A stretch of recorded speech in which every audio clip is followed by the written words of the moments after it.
This is Indiana in the Morning, presented by First Commonwealth Bank on the Voice of Indiana County, WCCS 101.1 FM and AM 1160. And we have another interview presented by Marcus & Mack, a law firm representing injured people. As you've been hearing over the course of the past few months, cybersecurity has become a hot topic of discussion, especially after ransomware attacks have run rampant across U.S. electrical grids and have affected U.S. meat companies and several other companies, not just in the United States, but around the world. Joining us to talk about the cyber attacks and ransomware attacks is a cybersecurity analyst and the Chief Innovation Officer at Panzura, Dr. Ed Peters. Dr. Peters, thank you very much for joining us today. Good morning. So I imagine that business at Panzura has been picking up, I would assume, with the fact that people are seeing ransomware attacks pop up more frequently now. I mean, it used to be something that just bugged personal computers, but now it's bugging businesses big time. Well, both large businesses as well as small and medium-sized businesses are under attack right now. Talk about how this whole thing started. I mean, as I said, I remember seeing some things happening with just regular personal computers. I mean, people would see these attacks pop up and their computers would essentially be cut off from them until a ransom was paid in some manner. And I think this was even before the era of Bitcoin. Yeah, well, with the era of Bitcoin and now the whole idea that one can attack larger infrastructures, obviously there's more money to be made because people have realized that at times critical assets like data are frankly unprotected. And despite all the discussion and everybody's focus on the issue, it takes a significant amount of thought, effort, and sometimes expense to be able to securely store data in a manner where it's unable to be attacked, or if it's attacked, you can recover very quickly and avoid paying a ransom. So all this now has become even a bigger issue. Mm-hmm. Since the point of attacks are normally either the networks or through somebody's, edge device like a PC or laptop. And since COVID, 73% of the workforce has moved from working in an office to working from home or remote locations. What that does is it opens up an exponential array of potential attack points into corporate networks, and now all that becomes vulnerable and subject to ransom. I never even thought of it that way, that the fact that people working from home, they're working off of what could be termed an unsecured network then, and that makes things easier for ransomware attackers to make their attack. Right, more exposure points. And with those exposure points, people get inside, and then from there, they're able to move to bigger and more lucrative opportunities than just you and your personal computer. Mm-hmm. Now, we've seen a study come across here about some of the companies that have been attacked by ransomware and have gone on to pay the ransom. It says here that 80% of companies who pay off first now are more likely to get a second a ransomware attack. Now, is this just the fact that people are seeing these weak points, so to speak, or are the people on the criminals, will say, are those people sharing secrets saying, hey, these guys are an easy mark? Oh, absolutely. As a matter of fact, what's happening is those vulnerability points are actually published in a list that one can buy if you're a nefarious operator on the dark web. Mm-hmm. So there are access brokers that spend all their time just looking at whether they could break into your network.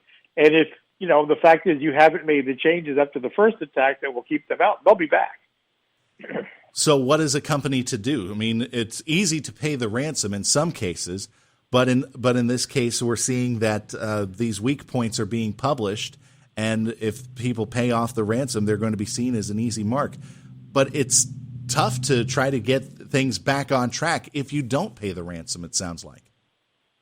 Well, depends on how you're organized. For instance, there's two parts of this to think about. The first part is ransomware attack prevention. And that's the case where two things come to mind. Number one, do you have adequate and up-to-date antivirus and malware protection software.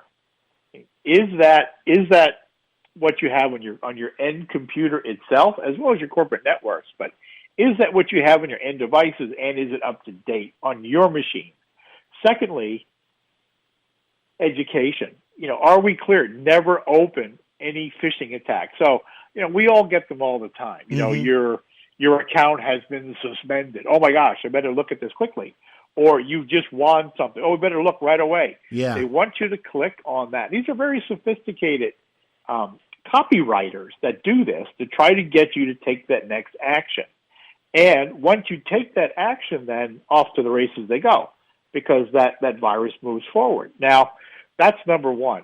But once it has attacked, the second thing is, do you have the infrastructure in place that allows you to, first of all, identify that an attack has happened and is underway? And secondly, once that happens, alert you and then allow procedures to start that actually limits the attack and then starts to help you recover. Mm-hmm. Or if you don't have that type of software, which we call immutable data architecture, which is what Penzura specializes in, we actually back you up every 60 seconds, in essence, to the point of the last change you made. And every 60 seconds, then that is actually encrypted and sent up to the cloud in an encrypted storage place. So it can never be changed. Wow. So with that in place, you can move back to that last point before the attack happened, understand what files the malware may have actually tried to encrypt, and at that point, you've limited your scope of recovery to something that you can handle. What they're betting is you haven't done that.